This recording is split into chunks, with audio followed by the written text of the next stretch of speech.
ഞാൻ ഇപ്പം അടുത്ത് ഒരു പ്രൊഡക്റ്റ് പർച്ചേസ് ചെയ്തിട്ടുണ്ടായിരുന്നു. എനിക്ക് കണ്ടിട്ട് ഭയങ്കര ഇഷ്ടപ്പെട്ടിട്ട് എടുത്തതാണ്. സാധനം കിട്ടിയ സമയത്ത് അടിപൊളി സാധനമായിരുന്നു. പക്ഷെ എനിക്ക് സൈസ് ഒത്തില്ല. അപ്പോൾ ഞാൻ ഒന്നുകൂടെ എന്ത് ചെയ്തു, എക്സ്ചേഞ്ച് ചെയ്തു. പിന്നെ വന്നപ്പോൾ എന്തായി, അതൊരു ബാഡായി. പിന്നെ എനിക്ക് അതിനുള്ള ഒരു റിട്ടേൺ ഓപ്ഷനോ കാര്യങ്ങളോ ഒന്നും ഉണ്ടായില്ല.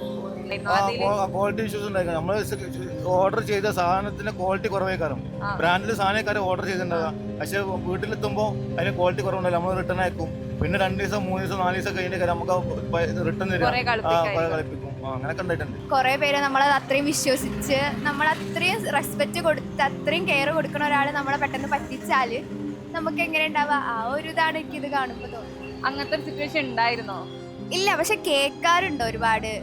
എന്താ പറയാ, അതൊരു തട്ടിപ്പ് എന്ന് പറഞ്ഞാൽ വളരെ മോശമായ പരിപാടിയാണ്. അധ്വാനിച്ചിട്ട് നമുക്ക് കഴിയണില്ലെങ്കിൽ ഒരാളോട് ചോദിക്കാം, ഒരു 5 ഉറുപ്പ്യ തരുമോ, എൻ്റെ വീട്ടിൽ അരി വാങ്ങാനാണെന്ന് പറയാം. പറ്റുകൊണ്ടിരിക്കുന്നത് ശരിയല്ല, അത്രേ ഉള്ളൂ. ഇപ്പോൾ ഓൺലൈനിൽ നിന്ന് ഒരുപാട് പർച്ചേസ് ചെയ്യുകയാണെങ്കിലും തന്നെ നമ്മൾ അതിൽ കാണുന്ന അതേ പ്രൊഡക്റ്റ് തന്നെ ആവില്ല നമുക്ക് കയ്യിൽ കിട്ടുന്നത്. അതിന് ഒരുപാട് സിറ്റുവേഷൻ ഉണ്ടായിട്ടുണ്ട്. നമ്മൾ കാണുന്നതും നമ്മൾ വിലക്കുറവ് നോക്കിയിട്ടും എല്ലാം അതിൽ പ്രൊഡക്റ്റ് പർച്ചേസ് ചെയ്യുമ്പോൾ അതിൻ്റെതായ രീതിയിൽ നമുക്ക് ഡെലിവറി കയ്യിൽ കിട്ടുന്ന ശേഷം അതുപോലെ ആവില്ല പ്രൊഡക്റ്റ് ഒരിക്കലും നമ്മളെ കയ്യിൽ കിട്ടുന്നത്.